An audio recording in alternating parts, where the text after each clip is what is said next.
Verset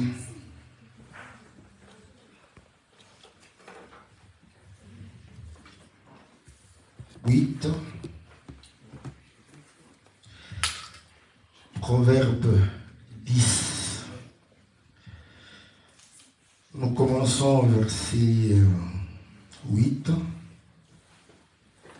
jusqu'au verset 12. Nous lisons dans le nom précieux et glorieux de notre Seigneur Jésus. Amen. Celui qui est sage de cœur accepte les commandements, mais celui qui est insensé des lèvres court à sa perte. Celui qui marche dans l'intégrité marchera en sécurité, mais celui qui prend des voies tortueuses sera découvert. Celui qui cligne des yeux est une cause de peine, et celui qui est insensé des lèvres court à sa perte.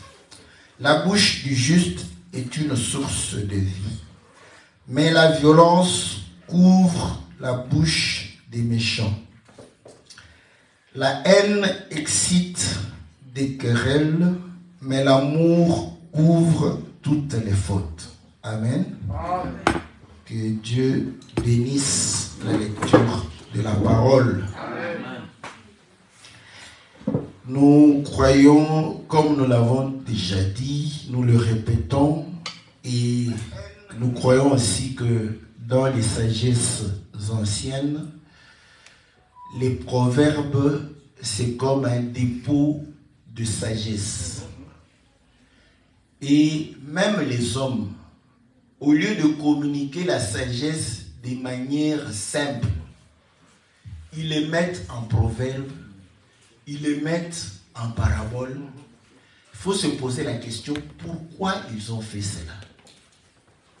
Et nous allons comprendre que une sagesse qui a demandé de la réflexion de la part de celui qui reçoit, c'est une sagesse qui reste. Voyez, s'ils avaient dit cela de manière simple, l'homme qui reçoit la sagesse n'allait pas réfléchir. Il allait croire qu'il a reçu, mais il allait se rendre compte quelque temps plus tard qu'il a oublié. Vous voyez? Voilà pourquoi à l'école, vous allez comprendre que ceux qui mémorisent sans comprendre oublient.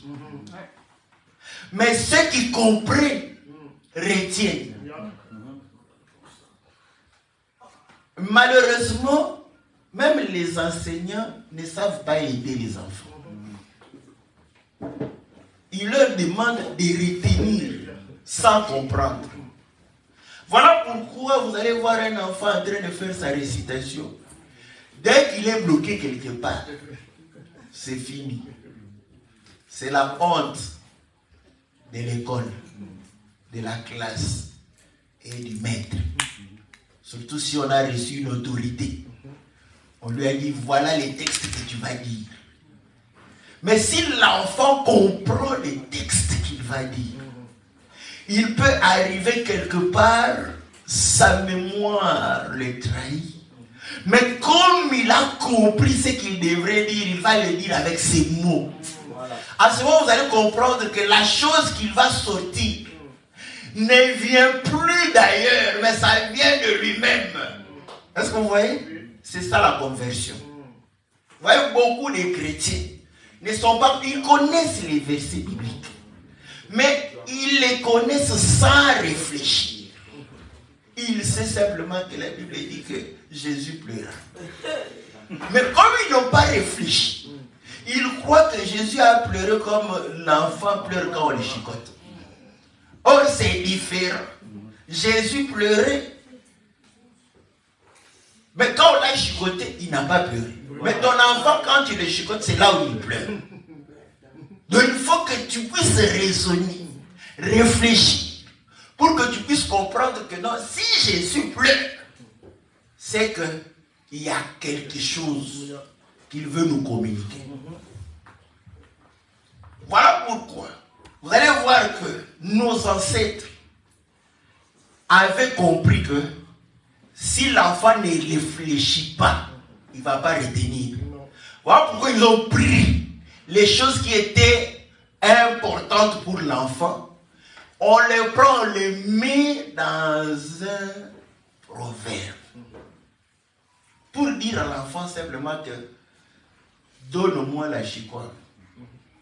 Ou va chercher la chicoine. Il va te dire, va chercher un homme qui porte beaucoup de vestes et de costumes. Est-ce que vous voyez? Donc l'enfant doit commencer à réfléchir. Mais qu'est-ce qui porte beaucoup de vestes et de costumes? Ah, il comprendra que la chicoine doit porter beaucoup. Est-ce que vous comprenez? Et là, il ne va plus oublier. Est-ce que vous comprenez? Donc, pourquoi? Parce qu'il va trouver une lumière après avoir réfléchi. Vous voyez que Dieu, pour nous sauver, il fait que nous puissions participer. Mais quelle est notre façon de pouvoir participer? C'est en réfléchissant. Voilà pourquoi, au début du livre, on a dit que les proverbes, c'était pour que le sage puisse réellement augmenter sa sagesse. L'homme intelligent puisse recevoir réellement la lumière. Est-ce que vous comprenez pourquoi, n'est-ce pas, les choses faciles, on les oublie. Mais les choses qui ont demandé une réflexion, même si vous semblez avoir oublié cela, quand les circonstances reviennent, vous allez vous dire, oh là là là là là, voilà comment j'avais réfléchi. Et c'est lui qui a le Saint-Esprit, n'est-ce pas? Pourquoi on dit que c'est un homme sage? C'est parce que c'est un homme qui réfléchit. C'est pas un homme qui gobe. Voilà pourquoi les gens qui étaient sous la loi ne pouvaient pas avoir le Saint-Esprit. Et ils acceptaient seulement. Tu ne seras plus locataire, oui. Il ne réfléchit pas. Amen. J'ai reçu. Vous n'allez plus emprunter. Amen. Il reçoit comme ça, sans réfléchir. Est-ce que vous voyez? Et là, il croit qu'il est devenu sage. Il n'est pas sage. Il ne réfléchit pas.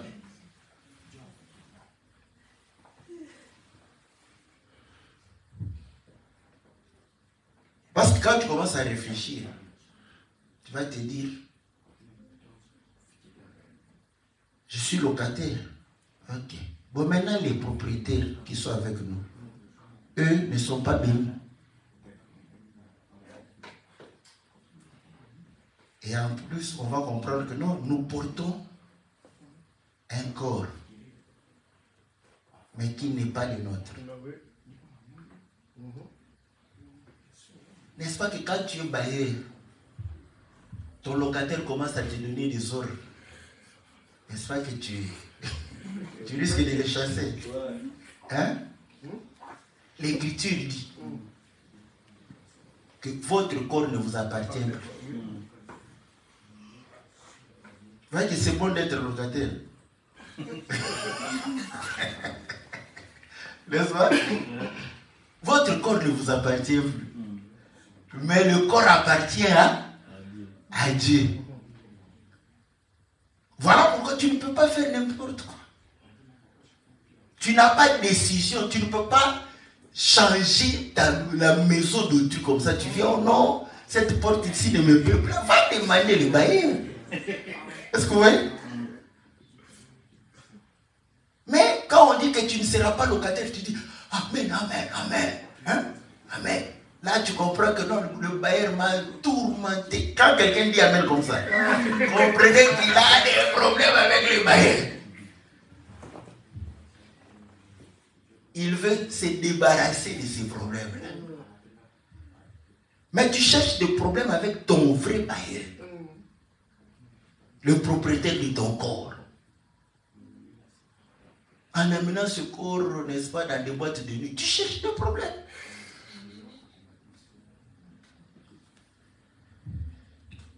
Voilà pourquoi l'Écriture dit, celui qui est sage de cœur accepte les commandements.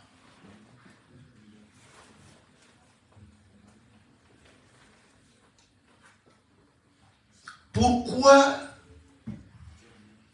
l'Écriture démontre que si tu es sage de cœur, tu vas accepter le commandement? Parce que le cœur, c'est le dépôt. Est-ce que vous voyez? Un dépôt qui ne reçoit pas de marchandises. Vous ne voyez pas que le propriétaire de ce dépôt-là est en train de perdre de l'argent. S'il commence à vous dire que j'ai des dépôts, vous allez dans les dépôts, c'est vide. Ce n'est pas utilisé. Est-ce que vous allez dire que cet homme est sage? Il n'est pas sage parce qu'il est en train de pouvoir réellement perdre de l'argent. Parce que ces dépôts sont vides. Est-ce que vous voyez? Donc, les dépôts sont faits pour stocker. Stocker de la marchandise, stocker, n'est-ce pas, des biens. Voilà pourquoi le Seigneur est en train de dire maintenant, quelqu'un de sage, c'est quelqu'un qui sait réellement s'enrichir. N'est-ce pas? N'est-ce pas qu'il a dit? Ne vous amassez pas de l'or, de l'argent, ni des biens de la terre. Mais cependant, tous les jours ici, nous sommes en train de nous battre pour les biens de la terre. Ça, ce sont des versets que les gens... Alléluia. Vous voyez qu'ils ne réfléchissent pas. Comme les gens ne réfléchissent pas, ces versets-là, ils les lisent sans les lire. Quand ils lisent là, c'est vite, vite fait. Le pasteur ne va pas insister là-dessus. Parce qu'il sait que comment je vais prêcher ces choses avec la prospérité. Mais pourtant la prospérité dedans, le Seigneur a dit, ne vous amassez pas des biens, ne cherchez pas des maisons, parce qu'il y a un moment où, n'est-ce pas, il y aura peut-être des cadogos qui vont venir et prendre vos maisons.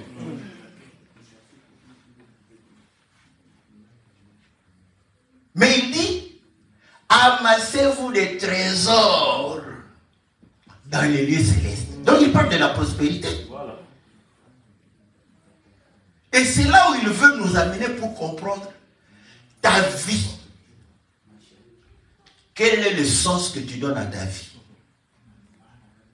Et vous allez comprendre que beaucoup d'entre nous donnent le sens à leur vie par rapport, n'est-ce pas, à la terre.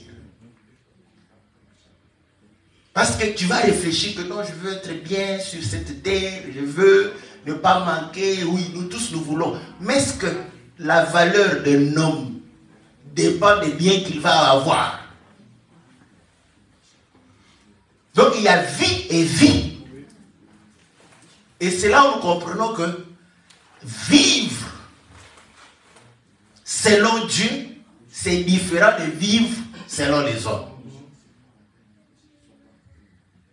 Ainsi, il va dire à son disciple. J'aime ça. Parce que aujourd'hui, si tu es endeuillé, si tu viens à l'église, certains peuvent croire, ah, mais comment il a saboté les deuils? Mais Jésus, il avait un disciple. Son père était mort.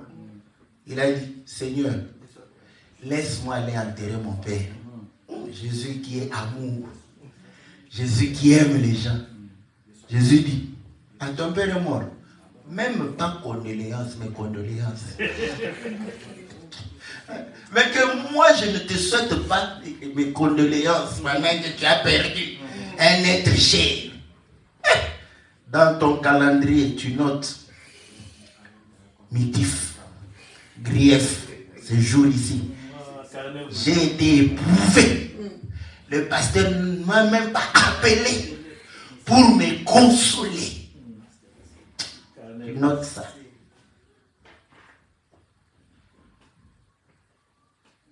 Et un autre jour, ton fils a le diplôme. Et sur Facebook, vous savez qu'il y a beaucoup d'informations. Tu as mis sur Facebook. Mais c'est pas comme il y a beaucoup d'informations. Le pasteur n'a pas félicité Deuxième.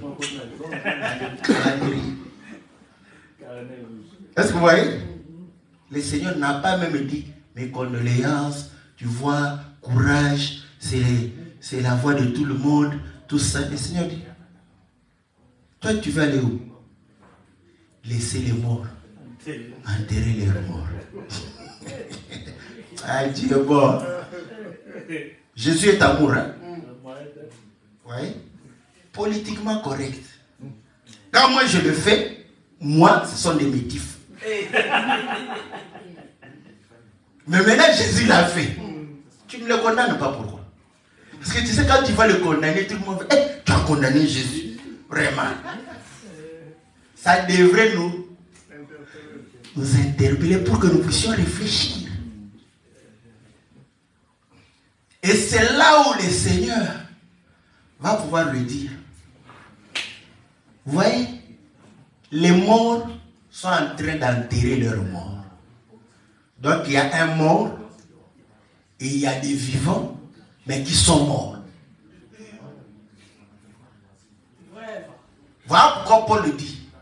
Si tu crois en Jésus, pour la vie de cette terre seulement, pour être bien, te marier, avoir les enfants, que les enfants étudient, ne manquer de rien, tu es le plus malheureux. Bon, maintenant, quand le pasteur passe tout son temps à te prêcher, de chercher la nourriture, les vêtements, la maison, la voiture, un bon travail, il ne t'aide pas. Il te rend malheureux. C'est un petit diable gentil. Parce que quand le diable porte des cornes et que la fumée sort de ses narines et sa bouche, et il a une queue avec trois dents comme une fourchette, là tout le monde fuit le diable. Là on cherche Jésus. Quand je dors, je vois les diables. Quand tu vois les diables comme un dragon, tu vas chercher Jésus. Mais quand le diable vient comme un gentleman, alléluia, le pasteur a bien prêché. Qu'est-ce qu'il vous a prêché? Oh non, nous, un enfant de Dieu, n'est-ce pas? Tout ce qu'il fait doit réussir. Un enfant de Dieu doit prospérer. La prospérité pour les enfants de Dieu. Nous, on est en train d'attendre. Jusque-là, pour nous, il n'a rien dit. Parce que même Macron promet à son peuple d'avoir des maisons, des logements, des voitures à moins cher et de payer le carburant moins cher. D'avoir une meilleure vie. Et pendant les élections, tous les politiciens, ils promettent plus que le pasteur. Vous voyez? Donc après cela, nous voyons que les portes du royaume des cieux sont encore fermées. Est-ce que vous voyez? Pourquoi? Parce que l'homme est sur la terre. Voilà pourquoi le Seigneur dit, amassez le trésor que la rouille ne peut atteindre, ni le voleur dérober. Et elle continue. Là où se trouve ton trésor, c'est là où se trouve ton cœur. Si ton trésor, ce sont les biens matériels, les biens de la terre, c'est que ton cœur est un cœur attaché à la chair, à la terre. Donc tu es un serviteur du Dieu de ce siècle. Tu n'es pas différent de ceux qui vont consulter les marabouts pour avoir de l'argent. Est-ce que vous voyez? Et c'est là où nous comprenons que le cœur doit recevoir, n'est-ce pas? Et pour que le cœur reçoive, il faudrait que l'oreille entende. Est-ce que vous voyez? Voilà pourquoi le Seigneur, quand il dit, on lui pose la question, pourquoi à ce peuple, tu ne vas pas directement? Il dit, comme ils ne sont pas sages, ils ne vont pas réfléchir. Je mets parabole. Comme s'ils ne vont pas entendre. S'ils n'entendent pas, leur cœur ne va pas recevoir les bonnes choses. Vous savez, pour que le cœur se convertisse, il faut que le cœur reçoive les bonnes choses. Voilà pourquoi la Bible dit, au commencement, Dieu dit que la lumière soit. Et la lumière fut. Donc, la terre a reçu la lumière. C'est alors que Dieu vit que la lumière était bonne. Va séparer. La conversion, c'est la séparation de la lumière avec les ténèbres. Amen. Mais pour que tu te convertisses, il faut que la lumière vienne d'abord. Voilà pourquoi on dit un homme sage accepte de recevoir les commandements de Dieu. Amen. Et vous savez, la lumière est une richesse. Est-ce que vous le savez?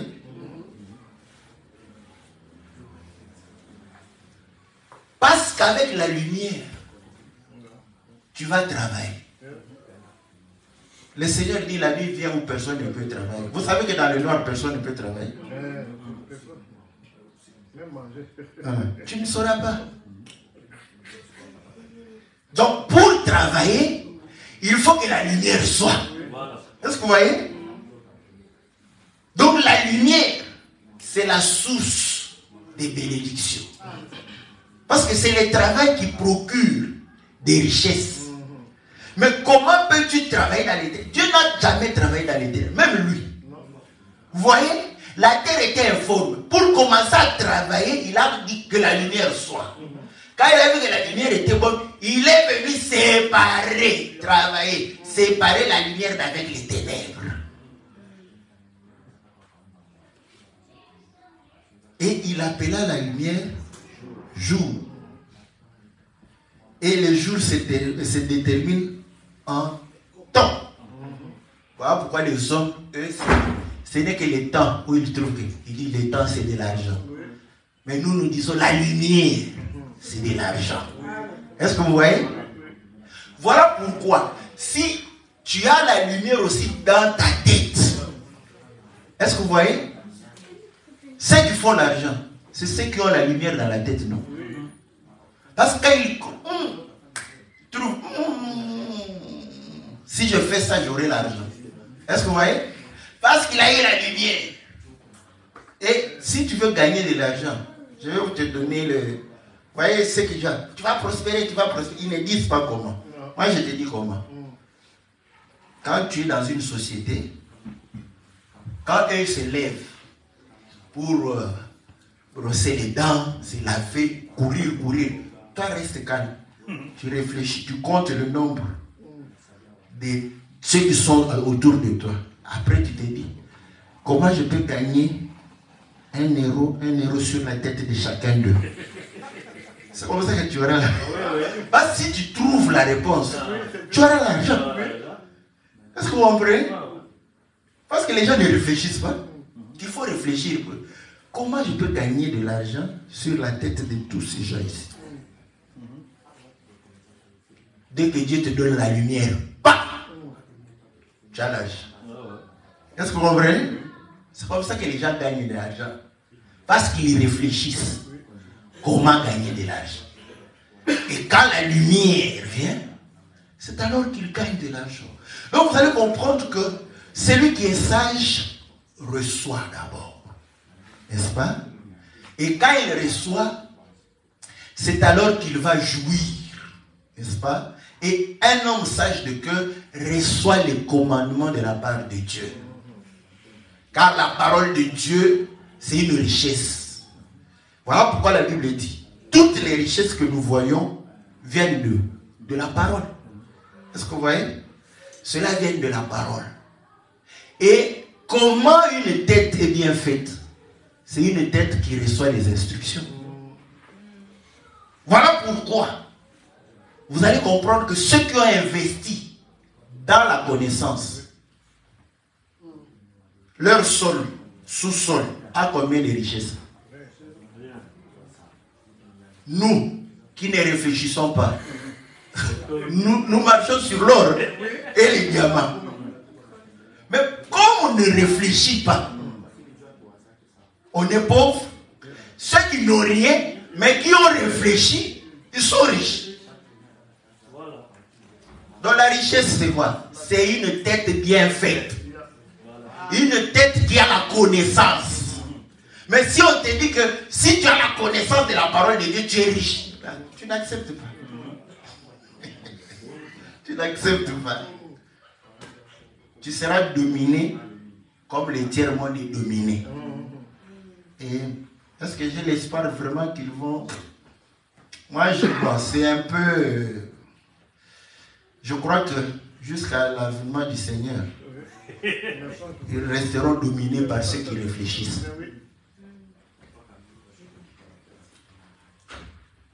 Bon, peut-être que demain, tu auras l'occasion de parler à quelqu'un qui a le pouvoir.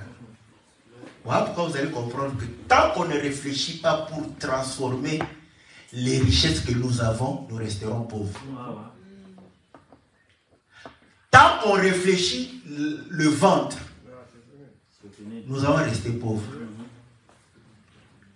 Tous liés à terre, nous ne marchons pas.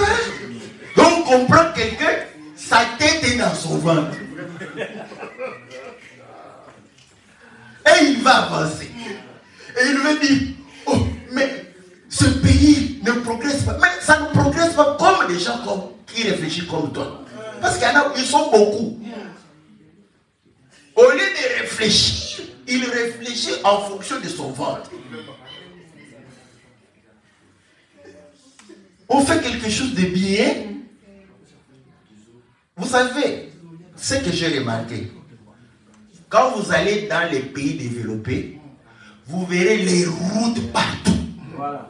Vous savez, c'est partout, jusque dans les maisons des gens.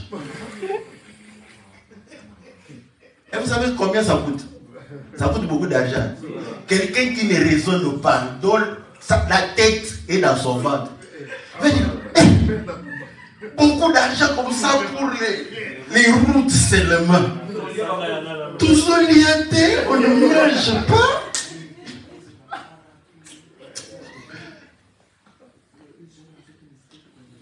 Mais est-ce que vous ne savez pas que la Bible est en train de reprocher les serviteurs du ventre? Voilà. Quelqu'un qui, même pour prêcher la parole de Dieu, il réfléchit en termes du ventre. Vous croyez qu'il va communiquer la vie?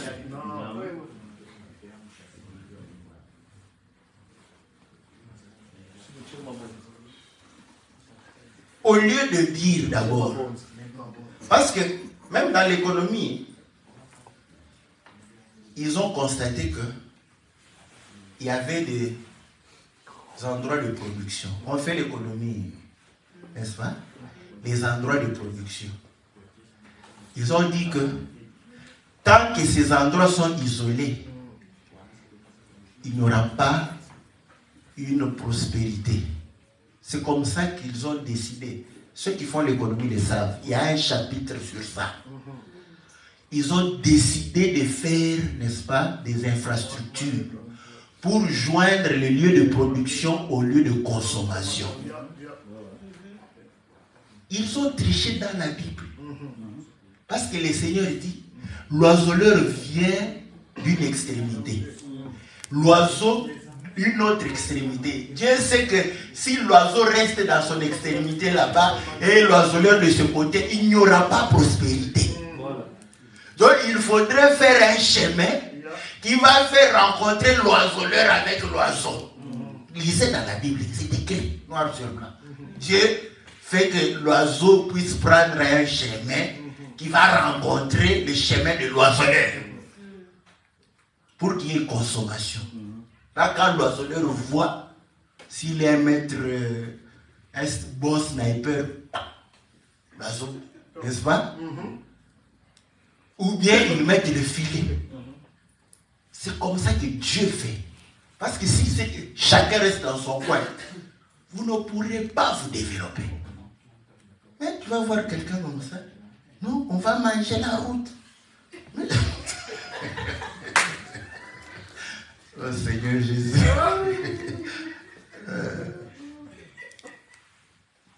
Vous savez, nous, on n'a pas des gens qui vont nous voter. C'est pourquoi nous disons la vérité. Que tu sois content ou pas content. Je te dis la vérité. Un politicien va venir te mentir là. Il dit oui, il faut s'occuper d'abord du social, du vendre les gens, tout ça. Pas moi. Moi, je n'ai pas quelqu'un qui va me voter. Je te dis la vérité. Quand tu raisonnes comme ça, tu ne vas pas progresser. Et regardez, c'est comme dans une famille, vous avez trop de problèmes. Et vous avez un peu d'argent. Au lieu de payer d'abord, n'est-ce pas, l'électricité, tout ce qui est... Là, les enfants viennent, oh non, on veut manger les hamburgers.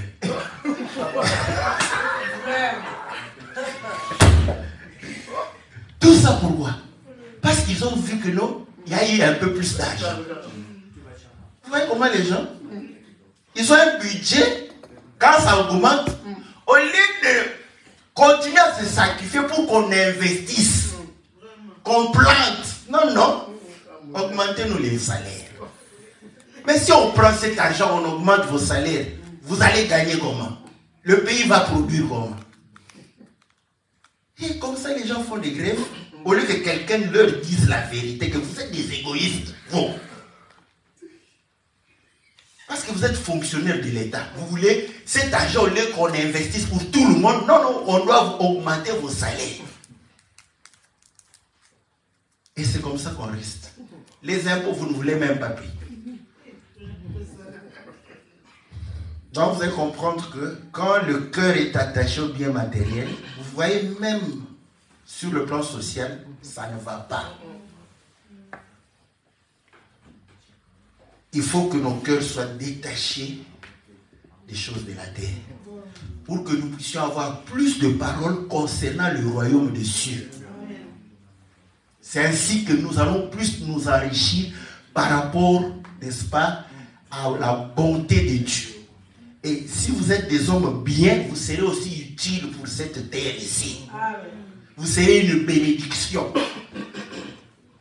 Vous savez aujourd'hui, quand quelqu'un est en Afrique, quand quelqu'un est responsable, vous savez pourquoi ça ne marche pas? Parce qu'il pense au bien matériel. Il se dit, c'est le moment d'acheter une maison. Mais oui, tu dois acheter une maison, mais avec ton argent, avec ton salaire, pas avec la caisse de l'État.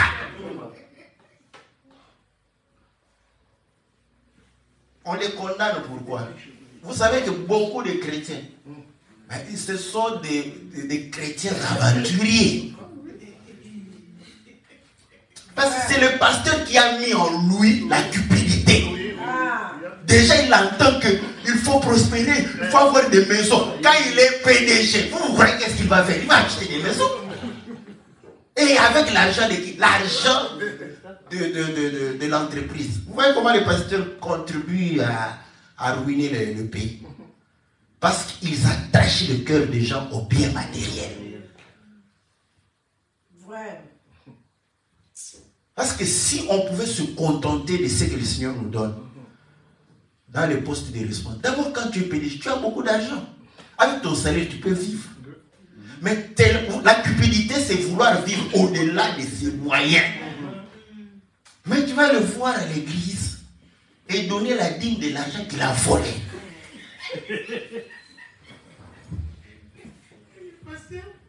Et le pasteur est content. Il est béni.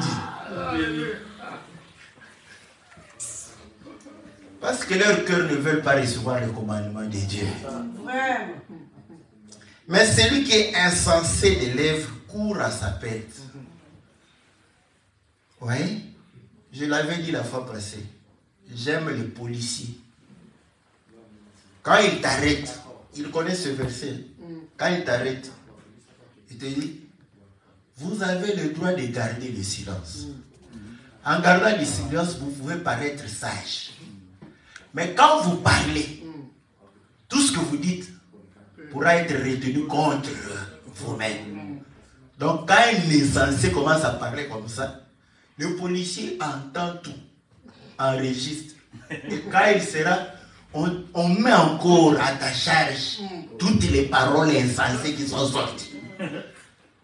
Voilà pourquoi le policier te conseille de pouvoir t'aider, de chercher un avocat qui comprend les choses. Parce que toi, tu ne comprends absolument rien. Celui qui ne comprend pas doit se taire. Voilà pourquoi l'Église dit, la parole dit que les femmes se taisent. Parce que les femmes ne comprennent rien.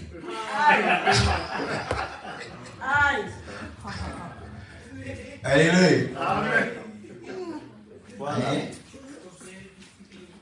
Là, quand les mamans qui ne veulent pas raisonner entendent ça, oh, vraiment, Dieu est injuste. Dieu n'est pas injuste. Parce que la vraie femme qui ne comprend rien, Adam l'a défini. Adam a dit, cette fois-ci, os de maison, chair de ma chair. Donc la femme, c'est la chair. Est-ce que vous savez que la chair ne comprend rien? La chair doit se taire. Voilà. Mais toi, tu aimes faire parler ta chair. Quand tu veux t'habiller, tu demandes à ta chair. On a dit que les femmes se taisent. Mais toi, tu prends, tu donnes à la femme la parole. Tu veux, je porte quoi? La chair regarde. La marchandise que j'ai ici doit être exposée. Vous voyez? Et après, tu dis oui, oui. Amen, amen. Tu vois, tu portes toute la marchandise dehors. Et comme c'est une assemblée de femmes, les autres femmes apprécient. Ah, en tout cas, Dieu est bon. Hein? Oui. Il y a d'autres femmes en costume. Hein? Parce que quand on parle, nous ne parlons pas. Quand on parle de femmes comme ça veut dire des hommes charnels. Hommes ou femmes. Quand tu vas rencontrer des femmes, n'est-ce pas, naturelles, qui vont t'encourager. Hey, toi vraiment, en tout cas, je t'envie, au lieu de te dire que c'est pas de cette manière que tu dois exposer le corps de ton mari. Elle t'encourage. Et les hommes charnels, qui sont aussi des femmes, parce qu'ils doivent, et t'encouragent encore. Mais, dans un, oui, assemblée de femmes. Ils aiment la chair. Ils applaudissent. Car s'il y avait un homme spirituel, il allait te dire que non, non, non, maman, la marchandise est pour son propriétaire. N'est-ce pas que même les Libanais n'étaient-ils pas enseignés que la marchandise vendue n'est ni remise ni reprise, c'est pour son propriétaire. N'est-ce pas qu'on a donné la facture pour tout? Donc vous allez comprendre que l'insensé court à sa perte, et comme nous comprenons que la chair ne comprend pas les choses de Dieu, les hommes charnels, n'est-ce pas, ils vont exprimer leur manque de sagesse, le vide qu'il y a en eux, au travers réellement les paroles, les actes, et tout cela va les condamner au jugement de notre Dieu. Celui qui marche dans l'intégrité marchera en sécurité, mais celui qui prend les voies tortueuses sera découvert. Celui qui marche dans l'intégrité marche en sécurité. Vous allez comprendre que Job sera un homme que le diable va même témoigner pour dire si il a les biens et que je ne peux le toucher, c'est parce que tu es en train de le protéger. Mais qu'est-ce que le Seigneur a dit au diable? Il a dit, tu t'es promené, tu es passé par-ci, par-là. Tu as vu mon serviteur Job? Il dit, oui, oui, je l'ai vu. Il n'y a pas un homme intègre. Est-ce que vous voyez? L'intégrité va te protéger. C'est ta sécurité d'être intègre. Vous savez, les Africains aiment être superstitieux. Ouais, les sorciers, tout ça, je vais vous le dire. Quand tu es intègre, c'est-à-dire tu es quelqu'un qui ne te laisse pas emporter par la chair. La Bible dit, celui qui a fini avec la chair, n'est-ce pas, n'est plus redevable. Vous savez pourquoi les diables dominent sur la chair? Parce que Dieu a vendu la chair au diable. Est-ce que vous le savez? Le jour où il a dit au serpent, tu vas manger la poussière de la terre. Lui-même dit à Adam, c'est toi qui es cette poussière que le diable va manger. Dieu a livré la chair. Et le diable sait que Dieu lui a donné la chair. Voilà pourquoi devant Job, quand il a réclamé Job, Dieu a rappelé, il a dit, bon, comme toi tu as la chair, touche, prends la chair, comme tu en as l'habitude, prends la chair. Mais son esprit, son âme, tu n'as pas droit à cela. N'est-ce pas que le Seigneur a dit, craignez celui qui peut tuer l'âme et la chair. Mais ne craignez pas le diable qui peut tuer la chair simplement. Est-ce que vous voyez? Voilà pourquoi le diable peut revendiquer, n'est-ce pas, les choses de la chair. Maintenant, si tu es mort quant à la chair, les sorciers n'ont plus rien à faire contre toi. Est-ce que vous voyez comment est-ce que vous marchez en sécurité contre les sorciers? Bon, les gens croient qu'être en sécurité contre les sorciers, c'est faire des prières. Ils pêchent toute la journée. Après, avant de dormir, lui, il croit que les sorciers, n'est-ce pas, c'est seulement la nuit. C'est pas seulement la nuit. Il y a les sorciers qui travaillent la journée. Et la journée comme ça, vous allez le voir aussi. Parce que les gens croient que la sorcellerie, c'est seulement... Non, non, non. Il y a des actes comme ça, ça c'est un sorcier. Parce que le sorcier fait du mal. Quand quelqu'un fait du mal comme ça dans la journée, c'est un sorcier. Oui, oui. Donc, vous allez comprendre que c'est lui qui a fini avec la chair. Parce que pour marcher dans l'intégrité, tu ne peux pas être un homme charnel. La chair aime le plaisir. La chair aime, n'est-ce pas, les choses qui sont contre la parole. La chair aime ça. Donc pour marcher dans l'intégrité de la parole, ce sont les gens qui ont fini avec la chair. Et c'est ça, être réellement en sécurité. Car le diable ne va rien te demander. N'avez-vous pas lu que lorsque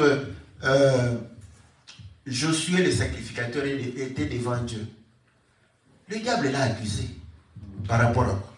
Par rapport au péché. Le diable est accusateur. Il accuse les gens qui vivent dans le péché. Pourquoi le diable n'a pas accusé Job? Parce qu'il n'a pas trouvé de quoi accuser Job.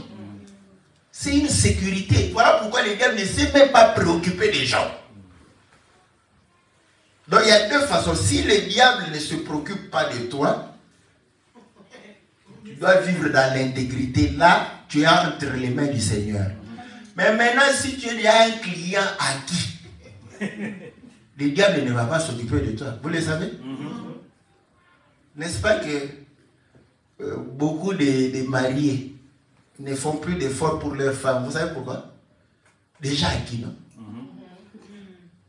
Mais avant de t'acquérir, toi-même tu as vu comment il a souffert, comment il marchait, comment il s'est préoccupé, juste pour avoir 30 minutes de cause avec toi. Mais comme il te prend comme un trophée qu'il a gagné, après une Coupe du Monde, il le met là. Il le met là-bas. Il va encore chercher d'autres trophées. N'est-ce pas que notre ami Ronaldo et Messi, ils ont gagné des jours, mais ils en font toujours.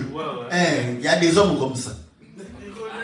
Il a déjà un trophée, il cherche encore.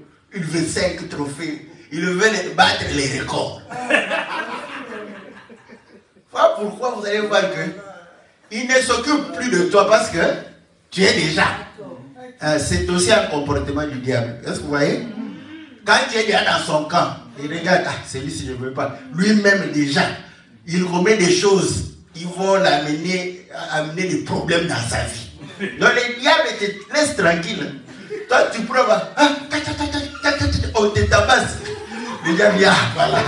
Au lieu d'amener de la maladie, non, lui, il sera tabassé par sa propre bouche là. Le diable, tu as facilité la tâche au diable. Il ne te tente même pas. Parce qu'il dit, celui-là, il va se tenter lui-même, il va les voler quelque part, on va l'attraper, on va les frapper, les mettre en prison. Sans que lui-même ait fait quelque chose, pas un client. Donc vous voyez, si tu es dans le camp de Dieu, marche dans l'intégrité, le diable viendra, il te regarde, celui-ci je ne peux pas toucher. Amen. Amen. N'est-ce pas que le Seigneur l'a dit autrement?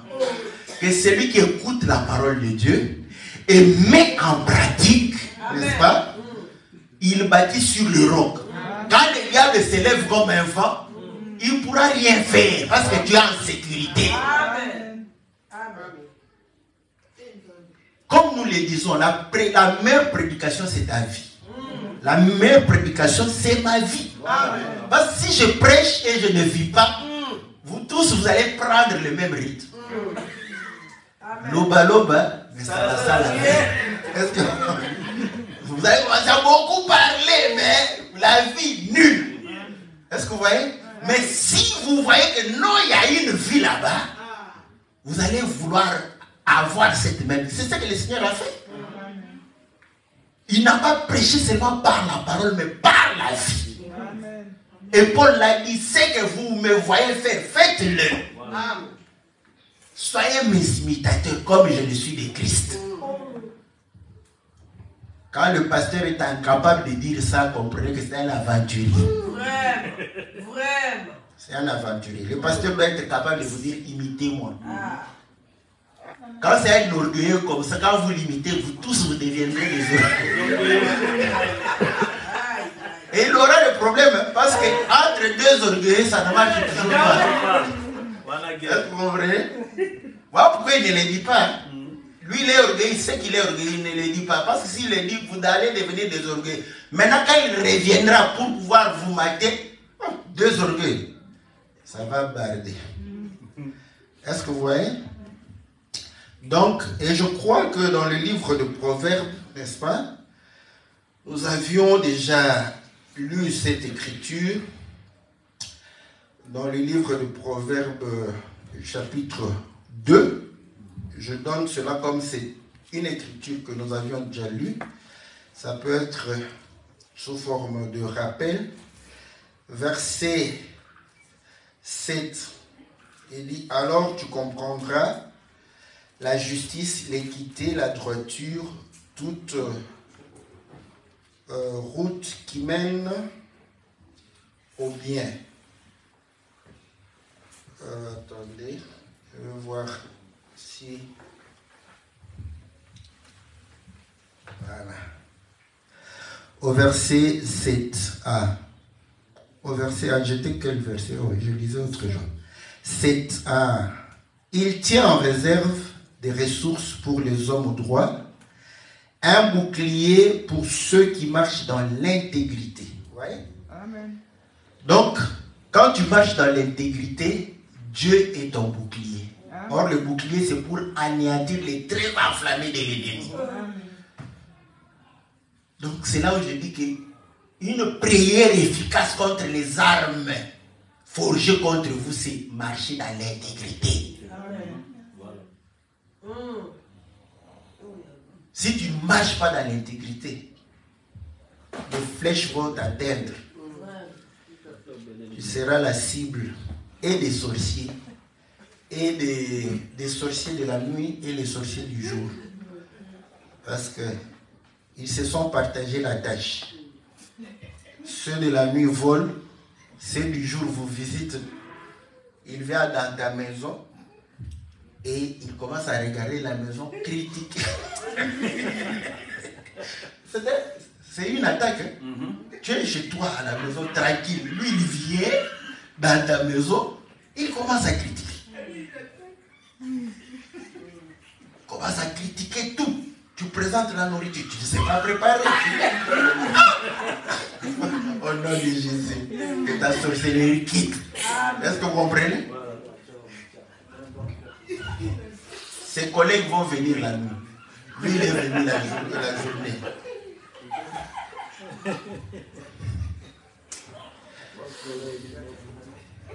Il dit, mais celui qui prend des voies tortueuses sera découvert. Donc, celui qui prend les voies tortueuses, ce sont les voies de cachette, les voies des ténèbres. Or, comme les ténèbres ne régneront pas toujours, est-ce que vous le savez? Quand on dit que les ténèbres ne régneront pas toujours, là on dit, oh les ténèbres de ma vie, j'ai souffert sans emploi, sans mari, sans enfant. Oui, c'est aussi ça. Ok? Mais les péchés aussi que tu commets, tu les commets dans les ténèbres. Comprends que ça ne régnera pas toujours. Un jour, Dieu va te livrer. C'est pourquoi je reprends encore, frères. Parce que là, les frères sont spécialistes. Frères et sœurs, aujourd'hui, n'est-ce pas? Les réseaux sociaux, c'est un moyen où Dieu va prendre les péchés que tu fais en cachette là, n'est-ce pas? Pour les mettre dans les toits. Dieu utilise les moyens modernes aussi. Toi, tu crois que tu es le seul à utiliser les réseaux sociaux, Facebook? Non, même notre Dieu utilise les réseaux sociaux. Quand tu pêches en cachette comme ça, Dieu dit, mais qui va faire que ces voies tortueuses soient mises à découvert? Il va comme ça, et là, tu vas voir, surtout les noirs, comme... Vous savez comment les noirs sont attrapés, comme des chenilles. On utilise les filles blanches. Comme lui, il s'est dit, je n'ai jamais goûté à la viande blanche. Vous allez s'emporter là-bas. Là, elle n'a pas de problème, elle aime bien posséder. Elle va se déshabiller. Oh, mais toi aussi, enlève tes habits. Mais il y a l'envoûtement là-dedans. Comment quelqu'un est à 8000? Non. Ah, ça, c'est pas possible. Quelqu'un est à 8000 km. Vraiment. Tu demandes de te déshabiller, tu gardes aussi les habits. Il y a l'envoûtement. Tu n'es même pas toi. Je ne peux pas encore comprendre la personne qui était face à face. On peut se dire, c'est pourquoi la Bible dit fuyez. Mais là, tu vas fuir quoi? L'autre est à 8000. Vous voyez, quand tu as déjà vu la nudité, envoûté, vous voyez comment on voit hypnose, tes yeux commencent à avoir des... enlève les habits, tu enlèves les habits. Entre-temps, lui, on te filme là-bas. Et on va te livrer. Là, tu vas commencer. On a piraté, on n'a pas piraté.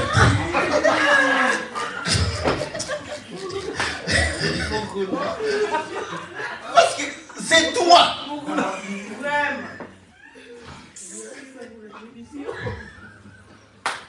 Là, on va faire appel à Libala Bossé. Maman, tu reconnais? Oui, je reconnais. C'est bien lui. Donc, faisons attention. Le diable, les diables, Dieu va te livrer. Avec les réseaux sociaux, Dieu va te livrer. Franchement, moi, je bénis le Seigneur. Parce qu'au moins, on est prudent. Vous savez, quand il y avait les téléphones, là, où il n'y avait pas de toutes ces technologies, le diable peut te visiter et tu commences à dire n'importe quoi. Parce que tu sais que non, c'est parole contre parole. Aujourd'hui, là, quand tu fais comme ça, la sœur va se plaindre. Quelqu'un va lui dire, tu ne sais pas qu'il y a un logiciel qui enregistre. Ah, ok, prochainement, installe ça. Quand il va appeler, tu vas enregistrer. Toi, croyant que tu es en sécurité, n'est-ce pas? Tu appelles encore. Tu vois, non, tu vois, je vais divorcer avec ma femme. Tout ça. Gloire au Seigneur, moi je suis content. Même si tu avais envie de divorcer là, ou de faire comme ça, on t'attrape. Nous te le disons comme ça que tu puisses comprendre que cette nature-là, elle est mauvaise. C'est un bon côté des réseaux sociaux. Hein? Et oui, ça permet aux gens d'être... Parce que ce qui arrive aux autres pourra t'arriver. Sois tranquille.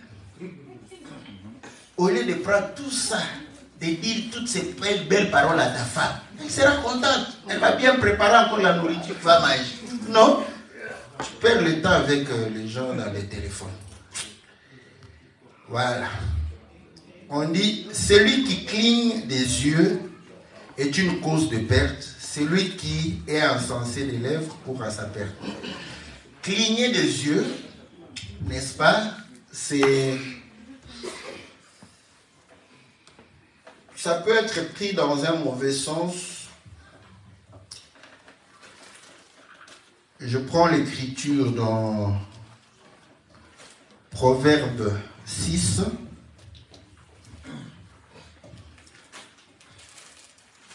Le verset 13, il dit ceci. Je commence au verset 12. Le vaurien est un homme injuste. Il marche la fausseté dans la bouche. Il cligne des yeux, parle du pied, fait des signes avec les doigts. Ah. Ici, l'image, hein, vous voyez, il cligne les yeux, parle avec le pied et fait des signes avec les doigts. En tout cas, l'image est claire, n'est-ce pas? Je prends. Hein, vous êtes... parce qu'on voit ça aussi dans les réseaux sociaux. Hein, les gens, quand ils voient ça, ils rigolent. Vous êtes avec votre femme ici. Il y a soit des amis, filles ou couples là-bas. Les messieurs, ils sont en train de parler, la femme, il cligne l'œil. N'est-ce pas? C'est ça un peu l'image. La femme... Ils comprennent, n'est-ce pas? Ou bien, touche le pied là-bas. La femme comprend que, fait des signes, voyez, pour faire le mal. C'est ça, non?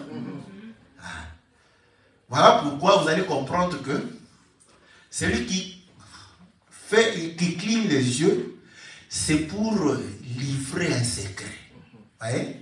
Avec une femme comme ça, tu es avec ta femme, tu fais, elle comprend. Je vais me débarrasser de ma femme dans quelques minutes, toi. C'est ça. Est-ce que vous comprenez? Un peu comme ça. Elle comprend. Elle va attendre là-bas. Bon, j'arrive. Fais les achats comme ça. Bon, oui. Fais les achats. Comme ils savent déjà qu'on n'aime pas être derrière elle, elle prend ça et elle remet. Ça nous énerve. Fais les achats. Est-ce que vous comprenez? Pendant qu'elle fait les achats, toi tu rentres parce que tu avais cligné l'œil, n'est-ce pas? Quand tu arrives là-bas, ah comment? Ah, elle fait les achats, tout ça. Voyez comment un homme pervers, n'est-ce pas, fait les choses comme ça. Donc, il donne le signal pour une complicité, n'est-ce pas? Ok? Bon, ça, tout le monde le sait, n'est-ce pas? Mais, la Bible dit, fais à autrui ce que tu veux qu'on te fasse. Vous voyez les hommes méchants, quand ils pêchent, ils ont leur code pour pécher, n'est-ce pas? Dieu aussi fait ça. Dieu, vous savez que Dieu va aussi cligner l'œil. Est-ce que vous le savez? Paul a dit, dans 1 Corinthiens 15, je vous annonce un mystère. Nous ne mourrons pas tous. Dieu va pouvoir cligner son œil en un clin d'œil. Nous serons transformés. Quand Dieu fait ce clin d'œil-là, nous on comprend que c'est le départ. Est-ce que vous comprenez? De la même manière que les païens pour pécher, ils sont spécialistes en code. Dieu va donner.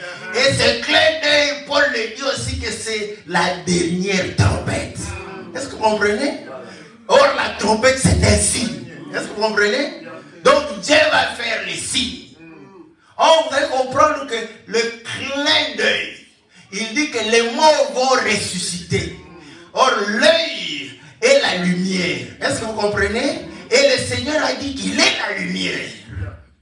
Donc, cligner l'œil, vous allez comprendre, c'est un instant de ténèbres. Et après, il y a la lumière. Est-ce que vous comprenez? Surtout quand il y a un danger qui vient, vous allez comprendre que et l'œil. Est-ce que vous comprenez? L'œil est en train de cligner. C'est un clin d'œil pour que l'abeille ou l'insecte n'entre pas. Et la Bible dit, la condamnation, le danger qui est arrivé, qu'est-ce qui s'est passé? Vous allez comprendre, Dieu a fait un clin d'œil. Parce que Jésus, quand il y a eu le clin d'œil, il y a eu les ténèbres. Donc c'est la mort du Seigneur. Et quand il ressuscite, la Bible dit que la mort a été engloutie par la vie. Est-ce que vous voyez? Voilà. Si Dieu ne te fait pas un clin d'œil, tu n'iras pas avec nous. Il faut avoir des signes comme ça. Il doit te faire le signe du pied. Est-ce que vous comprenez? Est-ce que vous comprenez? Que le pied, ils sont beaux les pieds de ceux qui annoncent la bonne nouvelle. C'est un signe du pied du Seigneur. Ah oui, l'évangile, il ne comprend rien. C'est pas la femme que Dieu cherche. Quand Dieu fait comme ça, oh Seigneur, j'obéis. Vous pouvez faire avec le doigt. Est-ce que vous le savez? Que le doigt de Dieu, c'est son esprit, n'est-ce pas? Est-ce que vous voyez? Parce qu'à l'enlèvement, vous allez comprendre que l'impie va se révéler. Est-ce que vous voyez? De la même manière, quand nous avons pris le signal pour faire le mal, et quand il y a ce signal-là, l'église est enlevée, Dieu va commencer à frapper. Il y aura le mal. Voilà pourquoi on a racheté le temps quand les jours mauvais viennent. En un clin d'œil, les jours mauvais vont pouvoir apparaître. Je vais regarder si je peux parler rapidement. Il dit, la bouche du juste est une source de vie. Bon, on n'est pas pressé, hein? Bon, je mets un point virgule. N'est-ce pas? Parce que les versets aussi qui m'intéressaient, c'était la haine qui excite des querelles. Bon, vous me donnez 10 minutes. Hein? Parce que proverbe, c'est beaucoup, hein? On peut marcher. Donc, il a dit ceci. La bouche du juste est une source de vie. Or, nous savons que la bouche, le Seigneur va dire à Moïse que tu seras ma bouche. N'est-ce pas? Ah. Et Paul va parler de Moïse comme étant un ministère. Est-ce que vous voyez? Donc, au travers la bouche, Dieu a exercé un ministère. Mais nous savons que le juste, c'est Jésus. Est-ce que vous voyez? Ah. Parce qu'il a parlé, les gens n'ont pas cru. Mais il fallait qu'il établisse le ministère pour donner la vie. Est-ce que vous voyez? Parce que le Seigneur, quand il a prêché, personne ne s'est converti. Même Pierre n'était pas converti. Il a dit quand tu seras converti. Donc, Jésus n'a même pas converti Pierre. Voilà pourquoi les gens qui disent entre Jésus et les apôtres, nous allons écouter les apôtres. Parce que Jésus, ceux qui l'ont écouté ne se sont pas convertis. Parce qu'ils n'ont pas compris cela. Ses propres apôtres. Quand il disait, si moi je te dis que dans 3 jours je vais voyager, est-ce qu'il y a un problème là? Il y a un parabole là-bas. Et 3 jours après, si tu me vois, tu vas dire, oh, mais tu n'es pas parti. N'est-ce pas? Mais lui, il leur disait, dans 3 jours, je vais mourir. 3 jours après, je vais ressusciter. Oui, qu'est-ce qui est de difficile là-bas? Mais ils n'ont pas compris. Parce que la bouche du Seigneur à ce moment-là ne donnait pas. Pourquoi? Parce qu'il a été considéré comme un pécheur. C'est quand Dieu l'a justifié par la mort et la résurrection, sa bouche est devenue la bouche du juste. Est-ce que vous comprenez? Voilà pourquoi. Maintenant, pour l'écouter, c'est au travers les hommes qu'il a établis, pasteurs, apôtres, n'est-ce pas? Et c'est comme ça qu'il communique la vie. Et Paul dit que le ministère du Seigneur Jésus, c'est le ministère de l'Esprit. Or, c'est l'Esprit qui vivifie. Les paroles que je vous ai dites sont esprit et vie. N'est-ce pas qu'on a dit à Ézéchiel de prophétiser jusqu'à ce que l'Esprit est entré? N'est-ce pas qu'Adam, on l'a créé, il était encore cadavre. Il a fallu que Dieu puisse avec sa bouche souffler pour que Adam puisse avoir la vie. Donc, voilà pourquoi l'Écriture dit que celui qui a des oreilles entend les paroles de Jésus, c'est que l'Esprit dit aux églises.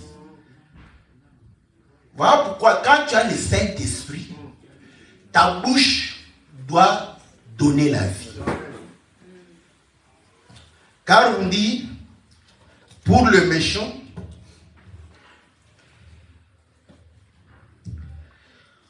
mais la violence couvre la bouche des méchants.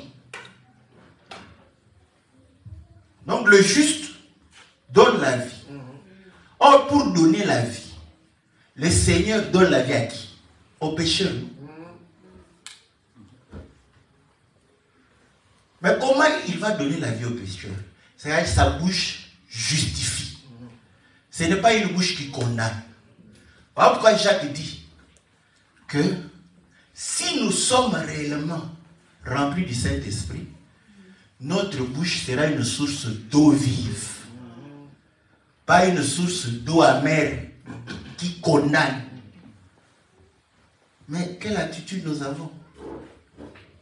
Dès que quelqu'un fait quelque chose, tu ouvres la bouche de la violence pour condamner, au lieu de justifier. Parce que nous étions tous pécheurs. Nous devions tous être condamnés. Mais le Seigneur a commencé par nous justifier, nous bénir. Voilà pourquoi vous allez comprendre qu'il était violent au temps de la loi. Tu joues directement condamnation, frappe. Mais maintenant, la femme adultère, vous voyez la bouche du juste.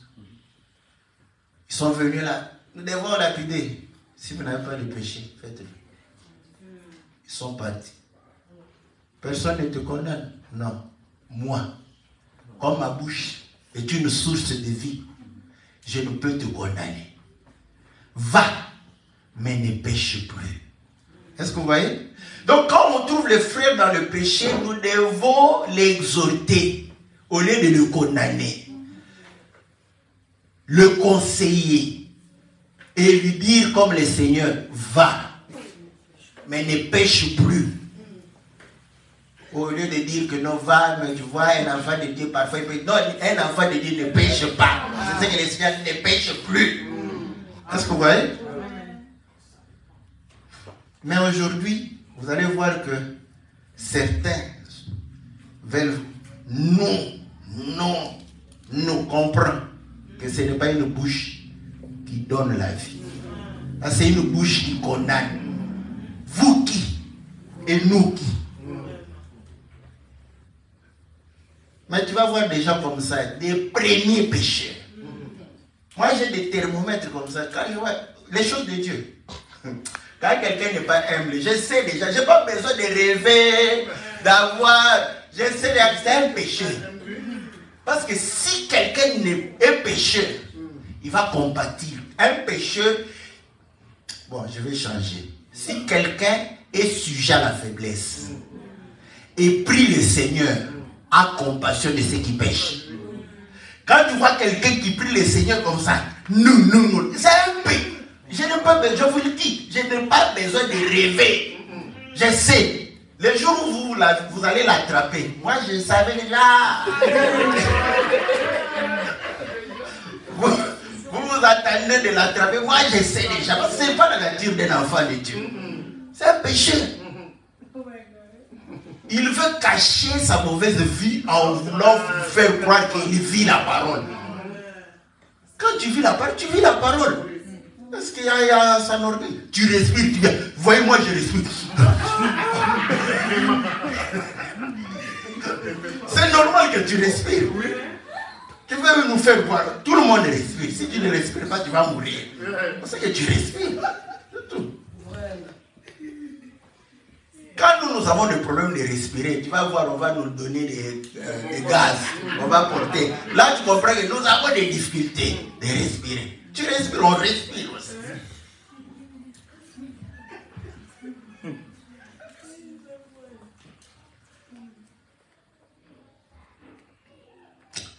La haine excite les querelles. Un homme haineux, une femme qui a de la haine.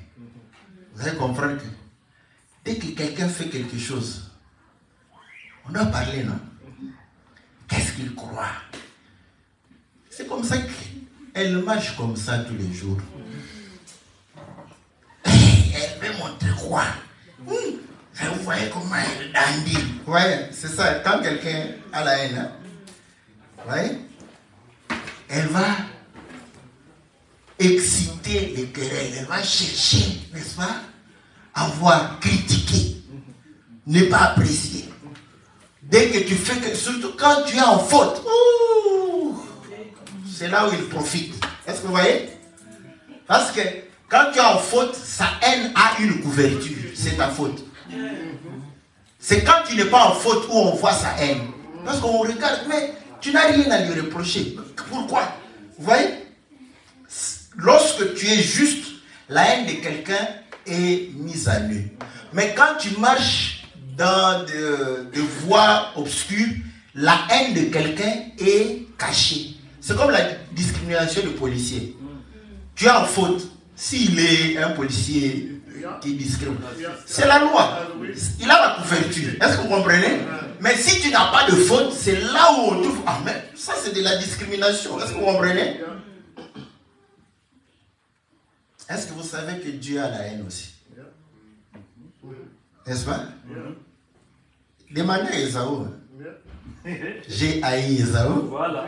J'ai aimé Jacob. Et l'Écriture dit que entre les mains de Dieu, il y a l'amour et la haine.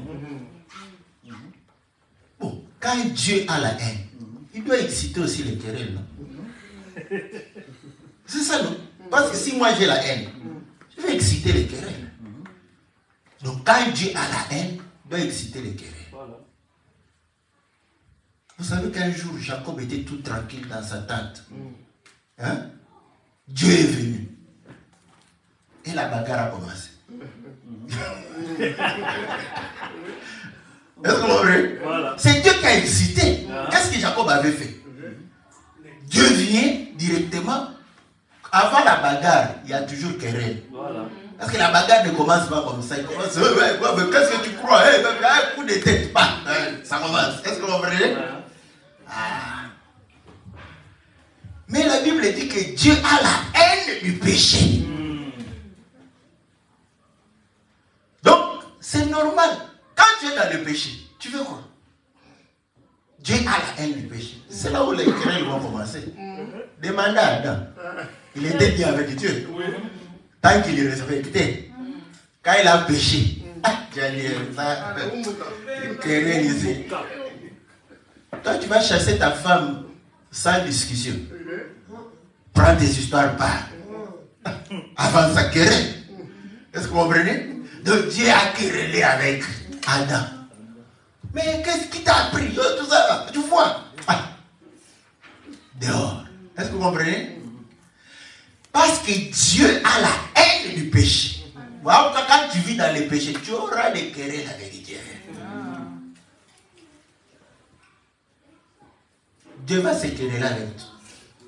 Mais si tu es de la race de Jacob, tu auras quelques directs face à face avec Dieu. Sinon, Dieu va envoyer. Est-ce que vous savez qu'il a des... Il va envoyer ses serviteurs. Tu vas commencer à comprendre. Ah, ma vie, Dieu est en train de se quereller avec toi. Pourquoi? Parce que tu vis dans le péché. Et c'est comme ça que vous allez voir que tout le temps de la loi, c'était le querelle entre Dieu et l'homme. N'est-ce pas? Et la Bible dit que l'amour couvre les fautes. Quand Dieu a aimé, il a envoyé son fils. Jésus était l'amour. Voilà pourquoi il n'y a plus querelle. Il fallait la réconcilier. On réconcilie qui? Les gens qui étaient en querelle. Est-ce que vous voyez? Voilà pourquoi vous allez comprendre que si nous sommes pardonnés, c'est par amour.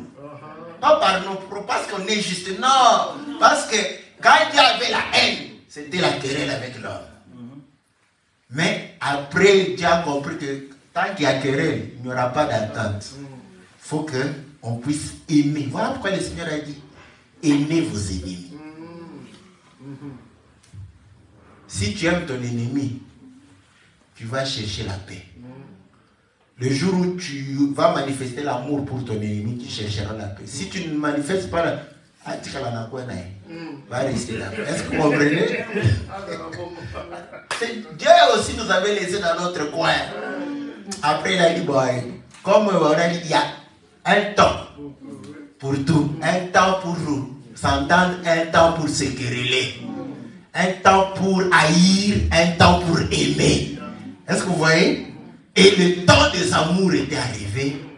Dieu va pouvoir manifester l'amour au travers du Seigneur. Voilà pourquoi par l'œuvre du Seigneur, nos péchés ont été ôtés.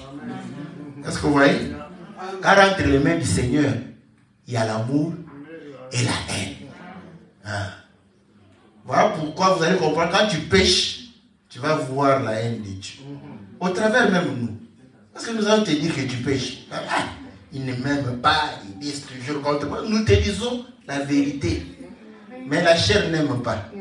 Voilà pourquoi tu sens comme si c'est la haine. Oui, c'est la haine de Dieu. Parce que nous t'aimons, mais nous haïssons tes péchés. Voilà pourquoi nous allons te dire.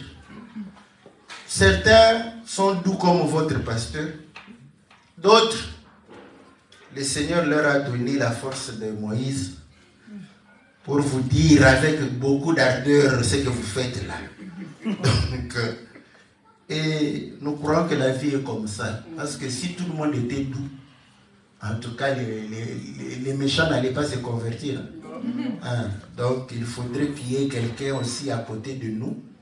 Pendant qu'on est doux là, lui, il va manifester, n'est-ce pas, que ce que tu as fait là, c'est très mauvais. Donc, c'est tout. L'amour de Dieu peut s'exprimer quand Dieu donne aussi. Est-ce que vous voyez? Hein. Ce n'est pas toujours doudou, chouchou, tu joues. Parce qu'on aime bien ça. Voilà, que le Seigneur bénisse chacun de nous dans le nom précieux et glorieux de notre Seigneur Jésus. Amen.